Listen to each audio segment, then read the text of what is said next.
Welcome to Urology Unplugged, your go-to podcast for all things urology, breaking myths, sharing facts, and helping you make decisions about your health.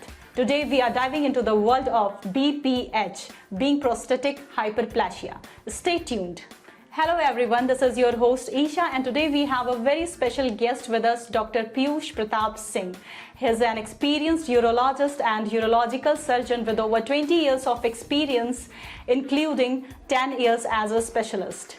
He is Chief of Urology Department at Vivekanand Hospital, Lucknow, and Director of V2 Urology Super Speciality Hospital, Gomti Nagar, Lucknow. Dr. Singh, welcome. Thank you for having me. Today we are going to discuss a very common topic. Let's just start with the basics, Doctor. Dr. Singh, could you please explain what BPH is? और इसके common concern क्या है, Doctor? BPH, as its name suggests, it is called benign prostatic hyperplasia. Basically, the prostate gland is located just below the bladder, around the urethra. And after the age of 50, it usually enlarges in size, which results in the compression of the urethra and decrease in the urinary flow. So this is called benign prostatic hyperplasia, and invariably it is going to affect all males above the age of 50 in different proportion of symptoms. So it's a very it is a part of the aging process and is a widely prevalent condition in our society, but unfortunately the awareness about this problem in our society is very less. So today I'm going to give a brief insight about this problem. Okay, doctor. So I want to ask another question. What kind of symptoms should men watch out for? See, the symptoms of the BPH has been classified into two categories. One is the obstructive type of symptoms, where the patient feels that the flow of the urine has decreased. He has to strain, that he has to exert pressure for the evacuation of the urine, and even after exerting pressure also, he is not able to completely evacuate the bladder. At the same time, he sometimes feels there is intermittency, like urine stops and then restarts. So this is one group of symptoms. Apart from that, there is another different type of symptoms, which is called the storage symptoms or the irritative symptoms, where the patient feels the frequent urination urge. He has to go many times for the urination, and sometimes he feels the compelling desire to go for the urination, that is called urgency. And while going or rushing to the washroom, sometimes the urine leaks. So at the same time, many patients, they have to get up many times in the night, which is called nocturia. So these are the symptoms which comes under the category of storage symptoms. And these symptoms, basically the storage symptoms or the irritative symptoms, they are more troubling to the patient and bothersome to the patient, and they significantly impact the quality of life of the patient. So in general, these are the symptoms which usually patient present with us. Apart from that, they may present in a different way, like if in some advanced cases we see that the patient has a hematuria, that is blood in the urine. Sometimes he has a recurrent urinary infection. So these are other symptoms with which the patient can present to us. Doctor, now let's burst out some myths about BPH. Here's the first one. BPH only affects older men? Yeah, it is mostly the process starts after the age of 50, but in today's condition we also see that patient after the age of 40 also, sometimes they come with us with this problem.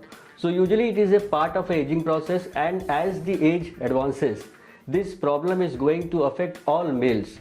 And why this problem occurs, there is no clear-cut one reason for it.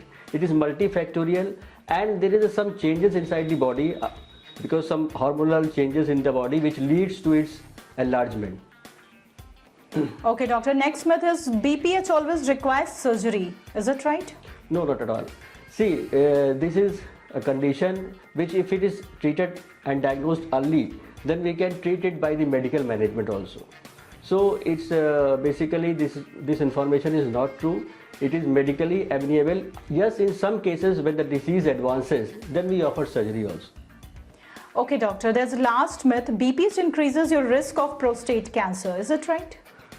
No, it's not right. Basically, see, the BPH, it's a very common and question which our patients are, they are also very anxious about it, that whether docs is not going to cause the cancer. So BPH at itself, it is a benign condition, and it is invariably affects all male person after the age of 50. Okay. So in some cases, because the cancer of the prostate is and BPH, both these problems are of the prostate gland. So in some cases, in very minuscule population, we see the cancer arising from the prostate. Okay, doctor, I want to ask, what are the treatment options for BPH? See, first of all, as for any problem, we advise the lifestyle changes. There are some basic rules to maintain your good health, to be healthy. So if somebody if somebody is not physically active, then it is advised that he should do some exercise for half an hour. He should avoid the caffeine, too much of caffeine and alcohol, because it is an irritant. At the same time, apart from this, then we offer the medical treatment. So they are very effective drugs which are available for the treatment. And in some cases where the medical management is not getting relief to the patient not getting relief with the medical management, in those cases we offer them surgery also. Surgery is done in a minimally invasive way, so without any cut and with minimal morbidity. That's reassuring. Can you please share an example of successful case you have treated?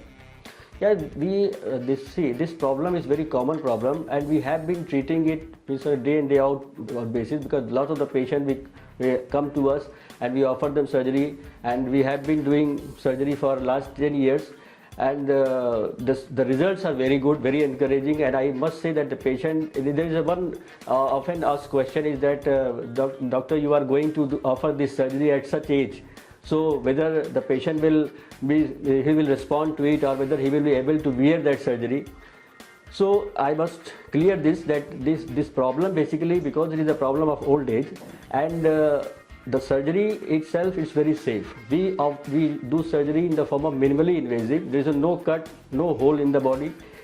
Through the urethra, through the laser, we take out the prostate. So it is very safe, and even you can assess by this that usually at this age, patients have other multiple problems like diabetes, blood pressure. So even those patients also, we offer this surgery and they do very well. So it's misconception that the surgery is at this age it will be harmful to the patient, but it's not like that. That's nice, doctor. What advice would you give to someone who might be experiencing BPH symptoms but is hesitant to seek help?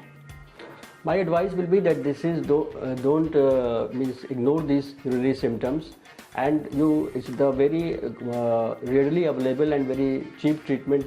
Medical treatment is available for this condition. Only you have to visit the urologist. Even no fancy tests are required. It is a clinical diagnosis. Your doctor can diagnose it on the basis of symptoms and few simple tests. So, and on that basis only he will give you a treatment which can significantly impact and improve your quality of life. So my advice will be that don't ignore urinary symptoms, and especially those who are above the age of 50, they must and should seek the opinion of the urologist. That's exciting, doctor. Dr. Singh, it's been such a pleasure having you on the show today. Before we wrapping, any final thought for today? My advice and to all the listeners should be that the urinary problem is what we see in our day-to-day practice is the tip of iceberg. The problem is widely prevalent, but only few person or patient they come for to take the opinion of the urologist. So many patients they are not since the problem is not very alarming. So many patients they ignore these problems. They consider it as a part of the aging process, and this is because there is not proper information. So my humble suggestion, advice to everyone is those who are having such urinary problems, they should not ignore it, and they should always visit the urologist, because the treatment is very effective and it can improve your quality of life. At the same time, sometimes we come across the cases where because of neglect, because the patient has not come to us at the right time, and he has reported to us at the advanced stage, so patient has developed some complications, even complications like hematuria, or in some cases we see that the renal failure also, the kidneys have become damaged because of this condition. So don't ignore, and timely and early treatment, it is what is required in this condition. If it is treated at the early, you will get best results. Thank you, Dr. Singh, and our listeners for tuning with Urology Unplugged. Don't forget to subscribe and share this episode with someone who might get benefit from it. Until next time, stay healthy.